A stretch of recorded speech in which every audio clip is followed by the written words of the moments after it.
Mr. President, very good to see you again, and thank you for joining Al Jazeera for this show. Look, we're on the verge of you signing a major agreement with the DRC, with President Trump, that people are calling a historic agreement. What makes this agreement so important from Rwanda's perspective? Bwana Perezida, ni byiza kongera kubabona kandi turabashimira ko mwemeye kuganira na Al Jazeera kuri gahunda. Reka turebe. Turi mu gihe cyo gusinya amasezerano akomeye hagati yanyu na Repubulika ya Demokarasi ya Kongo hamwe na Perezida Tshisekedi. Amasezerano abantu benshi bise aya mateka. Ni iki gituma aya masezerano akomeye cyane ku ruhande rw'u Rwanda? Reka dutangirire ku mateka y'iki kibazo cy'intambara kimaze imyaka myinshi kandi nta na rimwe twigeze tugira ibintu bisa n'ibi, aho haba hari ugushyira umutima hamwe, hari ubushobozi ndetse n'urwego rwo hejuru rwo kwitabwaho ku buryo abayobozi bombi b'ibihugu byombi u Rwanda na Kongo bahura na Perezida wa Leta Zunze Ubumwe za Amerika. Perezida wa Amerika yagaragaje ko abishyigikiye, abishyizeho umutima, abiha umwanya ndetse abikurikiranira hafi ku rwego rudasanzwe. Ingano y'ukugaragazwa kw'iki kibazo, ingufu zashyizwemo ndetse n'umuvuduko bishobora no gushyirwamo n'igitutu mu gushaka umuti wacyo ntibyigeze bibaho kuva iki kibazo cyatangira. Ikindi kandi uburyo ikibazo kiri gukemurwamo buratangaje, burimo ibikoresho n'ingingo z'ibanze umuntu adashobora kwirengagiza igihe ashaka gukemura iki kibazo cy'umutekano. Bitarangirira ku kumenya impamvu shingiro z'iki kibazo, bikubakira ku bintu bitatu by'ibanze byashyizwe imbere: politiki, umutekano n'ubukungu. Numva bifata ibintu byose byibura mu buryo bw'inyigisho n'imitekerereze y'iki kibazo. Bisigaye ni imikorere n'ishyirwa mu bikorwa ry'ayo masezerano, aho niho hakunda kuvuka imbogamizi n'ihurizo ryinshi. Niki gitandukanye muri iki gihe mu mikoranire yanyu na Perezida Trump ndetse n'uruhare rwe hamwe n'izi nzego ze nshya ziyobowe nawe? Ndagira ngo mvuge ko hari ibintu bibiri bitandukanye. Icya mbere, uburyo bumaze imyaka myinshi buvuga ko ibibazo bya Afurika bihuzwa n'inkuru rusange zishyirwa mu rwego rusange rw'ibyo twamenyereye ku isi: inyigisho za demokarasi, ubwisanzure, uburenganzira bwa muntu n'ibindi byinshi nk'ibyo. Ariko imyaka myinshi ishize twabonye ko ibyo byose byagiye biba inkuru gusa n'inyigisho, ariko mu mibereho isanzwe nitubone ibyo bihindura ubuzima bw'abantu cyangwa bw'ibihugu byinshi, cyane cyane kuri uyu mugabane wacu. Icya kabiri, hari ubundi buryo bushingiye ku bintu bifatika: ubucuruzi, inyungu z'ubukungu zitandukanye, uburyo ibyo bishobora guhindura ubuzima bw'abantu, kwibanda ku bintu bifatika kandi bihari nk'uko abantu babivuga, n'uburyo bushingiye ku buryo bw'imikoranire bupanzwe neza. Niki watanze ku meza, niki uri bubone, n'iyihe nyungu ubifitemo, n'izihe ngaruka? Ibyo bituma wapima neza ibyo ubonye mu mikoranire runaka. Mu bitekerezo byanjye bwite cyangwa mu mitekerereze yanjye bwite no ku nararibonye bushingiye ku Rwanda cyangwa ku karere turimo, mpitamo uburyo bwa kabiri. Nibwo mbona bufite icyo butanga, kuko buba butanga ibintu bifatika bishobora kubona umusaruro. Ariko bwa buryo bwa mbere bwo kuvuga cyane politike, demokarasi, uburenganzira bwa muntu, akenshi butuma habaho kongerwa kw'ibibazo cyangwa kwiyongera kw'ibibazo, bigasaba kubitunganya, kandi kubitunganya bikaba nk'uruganda rukora ubuziraherezo rutarangiza. Ariko iyo urebye bibera mu gihugu bwacyo cyangwa se ukabaza abaturage uko babayeho, ugasanga bavuga ko ubuzima bwabo butahindutse ndetse rimwe na rimwe buba bwararushijeho kuba bubi. Niyo mpamvu ntashaka kujya mu bindi byinshi, kuko nanjye numva neza ko uburyo bwa mbere bwo kubazwa ari twe ubwacu, twe turi ku butaka. Tugomba gufata amahirwe aboneka tukayabyaza umusaruro, cyangwa no mu gihe nta mahirwe ahari tugashaka uburyo bwo gukora ibidufitiye umumaro. Niyo mpamvu ntajya nshaka gushyira amakosa ku bandi, nubwo rimwe na rimwe bo bashobora kuba bafite uruhare rukomeye, ariko twitabaje ubwacu mu kudashyira mu bikorwa inshingano zacu, cyangwa mu kutita ku bibazo byacu uko bikwiye. Ntabwo ibyo byose nshaka kubivugaho, sinshaka kurengera ngo mbese nshyire amakosa yose ku bandi bantu. Ese Perezida Trump ubu yinjiye muri Afurika, yaba ashaka guhindura ibi bibazo bibiri: inyungu z'ubukungu kuri Amerika, ariko se nanone n'intsinzi ku mutekano mu rwego rwa politiki ku ruhande rwe? Niba ibi bishobora kubonwa nk'icyitegererezo, ndatekereza ko ari byo. Kuba Perezida Trump yarabonye umwanya akabyitaho, akadutumira, ndetse n'abandi bayobozi bagomba kuba bahari, cyangwa baranabikurikiranye. Iki gikorwa bagikurikiranye kuva kera, ndetse ibi ni ibintu bikwiye gushimirwa.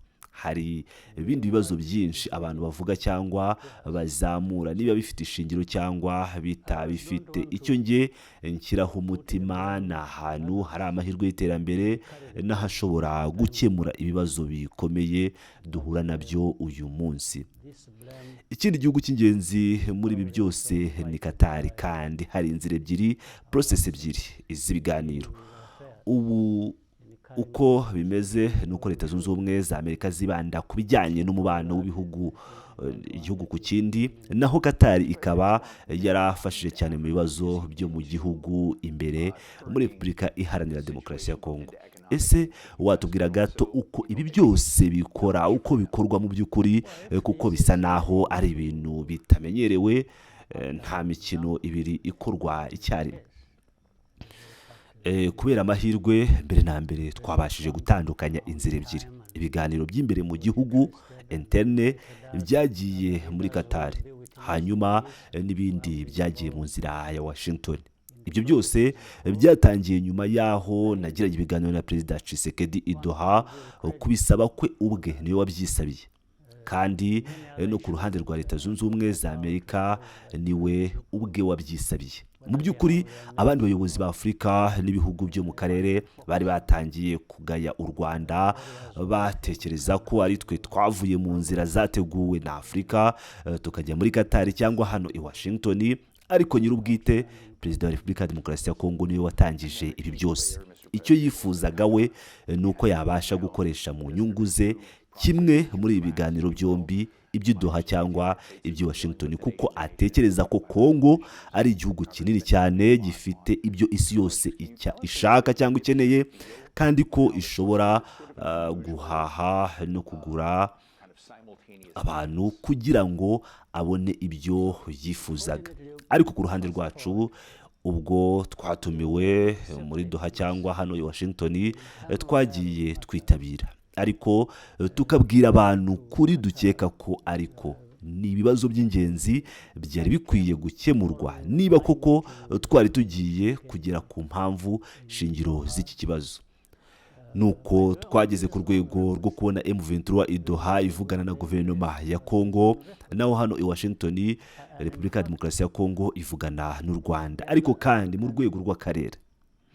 Niyo mpamvu hari abayobozi bo mu karere batumiwe ngo babe abatangabuhamya b'ibi biganiro. Icyo Kongo yatekerezaga ko izakoresha mu nyungu zayo, gukoresha amayeri no gucenga ibyo biganiro, byarangiye mu by'ukuri bitandukanijwe kugira ngo ntihagire ikintu cy'ingenzi cyatakara cyangwa kigasuzugurwa.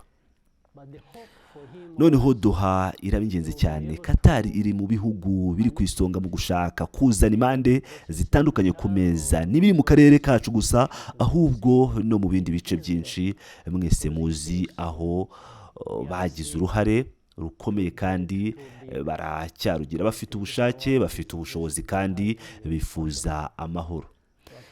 bwana perezida, ndashaka kubaza nihuse, niki umutima wawe ukubwira muri iki gihe? Ku ruhande rumwe ugiye gusinya amasezerano na perezida Trump na perezida Tshisekedi ajyanye n'ibibazo by'igihugu. Ese wizeye ko Tshisekedi ashobora kugenzura ibice byose by'ibirimo kubera mu burasirazuba bwa Kongo? Icya mbere nakubwira kuba turi hano kandi twemeranyije gusinya amasezerano yo gushyira ibintu mu buryo ni ingenzi cyane, kandi n'intambwe ya mbere igomba guterwa. Kandi hari n'amasezerano amwe amaze kugerwaho i Doha, nayo ni ingenzi cyane. Ibi bivuze ko dutangiye kwerekeza ku zindi ntambwe zikurikira tukareba imbere. Aha niho bavuga ngo Sekibi ari mu bisobanuro birambuye. Niho habamo amacenga yose, ariko tuzabicamo uko bimeze, dukomeze imbere. Nk'uko nabivuze, icya mbere ni icya mbere. Niyo mpamvu turi hano, tugiye kuganira, tugiye gusinya amasezerano. Ndizera ko Qatar na Leta Zunze Ubumwe za Amerika bazakomeza kudufasha muri uru rugendo, bakareba ibiberaho iki kibazo kiri kubera cyangwa ibibera muri Kongo nta marangamutima. Nizeye ko mu gihe babona u Rwanda rubifitemo amakosa bazabivuga, bakatugana, bakatubwira bati ese nimwakora ibi n'ibi aho gukora ibintu mutemeranyijweho. Kandi ndasaba ko bikwiye ko kuba ku ruhande rwa Kongo, kuko duheruka ibintu aho Repubulika ya Demokarasi ya Kongo isinyana n'abantu batandukanye, natwe turimo, ariko bukeye bwaho bakavuga ibintu bihabanye n'ibyo bumvikanyeho. Kandi ibyo byabaye rimwe, kabiri, gatatu, kandi bikaba byararenze izo nshuro zose. Niyo mpamvu tuzi neza ko tuzahura n'ibi bibazo. Duhora tuzi ko bishobora kongera kubaho, ariko ibyo ntibituma duhindura icyerekezo. Twatangiye neza, tugomba dukomeza buhoro buhoro, tureba ibyo tugomba gukora kuri buri ntambwe. Bwana perezida, muri Washington hari izindi mpaka nshya zikomeye bijyanye n'isiganwa hagati ya Amerika n'Ubushinwa. Hari impungenge ku bijyanye n'uko Amerika yishingikiriza ku Bushinwa ibikoresho by'ingenzi, umutekano w'igihugu, ubukungu n'ibindi. Ndabizi ko kimwe mu bintu bikomeye mu mubano mushya wanyu na Leta Zunze Ubumwe za Amerika ari ubucuruzi bw'ibikoresho by'ingenzi, muzana tungsten, tin n'ibindi bikoresho by'ingenzi ku isi. None se mwe mwiyumva mute niba biri mu nyungu za leta ya Trump mu guhangana kuri iki gice cy'amabuye y'agaciro n'ibindi bijyanye n'ubucuruzi? Nta byinshi navuga ku mpaka zihangana ku rwego rw'isi, birareba cyane cyangwa biraremera cyane ngo mbishyire ku bitugu byanjye. Ndagushyiramo akajambo gato gusa, ubundi nikomereze ku bindi. Ntidushaka guta umwanya kuri ibyo. Icyo nshaka kwibandaho ni iki kibazo dufite mu karere, kireba ibihugu byose byo mu karere, ariko cyane cyane u Rwanda na Kongo. Hari abantu bafite ibitekerezo bitari byo kuri buri kimwe cyose muri Kongo, cyangwa ku mitungo yose Repubulika ya Demokarasi ya Kongo ifite, cyane cyane amabuye y'agaciro ngo ariho honyine kiba kiri, nta handi. Niba uvuze ko u Rwanda rufite amabuye runaka kandi rwose u Rwanda rurayafite, bahita bavuga ngo oya, ibyo bintu ntibivuye mu Rwanda, n'ibyaturutse muri Kongo. Ariko nk'uko wabivuze, tungsten, tin, coltan, wolfram, cassiterite cyangwa coltan, ibi byose biraboneka mu Rwanda kandi bifite ubuziranenge bwo hejuru cyane. Hari aho usanga ari byiza kurusha no mu bindi bihugu bakunze kuvuga. Nk'ubu barambwiye ko u Rwanda ruri ku mwanya wa 4 ku isi byibura mu byo dukora, kandi mu mwanya wa mbere muri Afurika mu musaruro wa tungsten ariyo wolfram. Twarabimenye kandi bimaze igihe kirekire. Dufite kampani ikorera muri Leta Zunze Ubumwe za Amerika, Trimetals, ari nayo yakoze ubushakashatsi ikabishyiramo amafaranga mu gihe kirekire. ikaba yaracukuye ibi bikoresho kandi ikomeza gushaka uburyo bwo kongera umusaruro ibikorera mu gihugu imbere n'ibindi byinshi. Ubu noneho byagaragaye mu buryo bweruye ko ibyo dufite muri ibi bice nta sano bifitanye na Kongo. N'iby'u Rwanda no mu bindi bice dufite andi mabuye y'agaciro, dufite ibindi bicukurwa by'ingenzi harimo na lithium n'ibindi byinshi. Ibi ni ibintu by'ingenzi ku rwego rw'isi, bifite agaciro gakomeye. Kongo ishobora kuba ifite zahabu nyinshi kurusha twe, ariko natwe zahabu turayifite, ku buryo bitakomeza kuvugwa ko zahabu yose isohoka cyangwa icuruzwa mu karere iva muri Kongo. Nibyo, igiciro cya zahabu kiri hejuru muri iki gihe, ariko mu by'ukuri ibindi bihugu bihana imbibi na Kongo, hakazamo u Rwanda, Burundi, Tanzania n'abandi, nabyo banyuzamo zahabu nyinshi cyane iva muri Kongo kurusha ibyo iyo zahabu inyuzwa mu Rwanda. Ariko buri gihe u Rwanda nirwo rwibasirwa, rukavugwaho ibintu bifitanye isano n'uyu mubano mubi cyangwa ibibazo by'amateka byagiye bibaho. Ni uburyo bwo gushinja u Rwanda ibyaha bidafite ishingiro, bakihisha inyuma y'ibindi byose bibera muri ako karere. Aha harimo n'ibihugu bikomeye mpuzamahanga. Ntituvuga gusa Burundi, Uganda n'ibindi, oya, turavuga ibihugu bikomeye byo mu burengerazuba nabyo biri muri iyi mikino yo guhisha ibyo bibera muri Kongo, guhindura ukuri ku bintu byabaye mu Rwanda no gushaka gushyira inshingano ku bandi. Kumva impamvu babikora biratangaje pe, ntubyumva ukuntu bikomeza kubaho. Ibi byose bikagira ingaruka ku kongera gukina imikino yo gushinjanya ku birebana n'amabuye y'agaciro cyangwa kubura umutekano mu karere.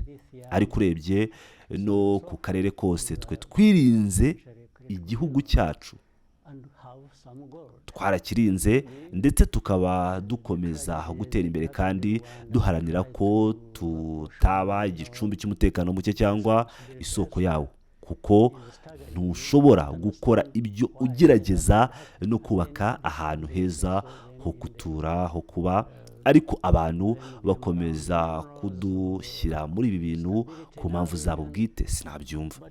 Perezida Trump yigaragaje nk'umuntu ushaka kugeza amahoro mu makimbirane menshi atandukanye. Bwana Perezida, wowe ubwawe ubona ko Perezida Trump namwe Perezida Tshisekedi mukwiye gutekerezwaho n'akanama ka Nobel gahunda y'amahoro? Oya, abandi bashobora gutekerezwaho, ariko njyewe ntabwo nigeze ngera kuri urwo rwego. Ntabwo numva njyewe ndi kuri urwo rwego ku buryo bagira aho bahera batekerezaho. None se Perezida Trump, yego, kuki atatekerezwaho? Urebye ibyo yakoze mu gihe gito, uburyo akomeje kugerageza kugarura ituze no guhosha amakimbirane, imbaraga yashyizemo hano ni nyinshi, kandi ukwiye kumenya ko hari ibintu bitoroshye kubona ibisubizo byabyo nk'umuntu ku giti cye. Niyo yaba ari Perezida wa Amerika, igihugu gikomeye, ntiwashobora kubyikemurira wenyine. Niyo mpamvu hari aho ibintu bipfira, nk'uko nabivuze, twe tuba ari twe tubihanirwa. Niba hari amakimbirane hagati y'u Rwanda na Kongo, hari umuntu uri kugerageza kudufasha, ariko tukabura umuti w'ibibazo. Ntushobora kurega uwageragezaga kudufasha. Perezida, ufite umwuka mwiza hagati yawe na Perezida Trump. Numva ahantu hose, yaba ubwa mbere yayoboye cyangwa n'ubu ngubu none hari kuyobora Amerika, dutangira gusangira ibitekerezo neza. Nkunda abantu bashaka ibisubizo kandi bakabikora. Hari ahantu ubona abantu benshi bavuga amagambo meza, ariko bakarangiza nta na kimwe bagejejeho, kandi bakabimenyera imyaka myinshi. Ariko abantu bashobora kunengwa n'ibi cyangwa biriya, natwe tuba turi mu nzira yo gushaka ibisubizo ku buryo bufatika, kandi muri iki gihe dufite amahirwe menshi yo kubona umuti ufatika w'ibibazo by'akarere kacu n'ibiri hagati ya Kongo n'u Rwanda kurusha uko byari bimeze mbere, kuko mbere hari amagambo menshi, guhererekanya, kunegurana, gushinjanya, bikamara imyaka myinshi ariko nta musaruro. Perezida Trump yafashe iya mbere muri ibi bintu, kandi icyizere kiracyahari. Twiringiye ko ashaka koko kugerageza akakoresha ubushake bwiza. Niyo mpamvu dukwiye gushyigikira iki gikorwa kugira ngo kigere ku ntsinzi. Tumenya neza ko atari we wenyine ushobora gutanga ibisubizo byose ku rwego 100%, mu gihe twe abarebwa n'ibibazo twicaye ntacyo dukora. Murakoze nyakubahwa Perezida Paul Kagame kuganira natwe kuri Al Jazeera n'iby'agaciro. But he shows good intention, he wants to try, so we should support this to succeed, knowing that he's not the one to deliver the good results 100%, while those of us who are party to this are sitting back and not doing our part. Well, President Kagame, thank you so much for talking to Al Jazeera. It's a pleasure.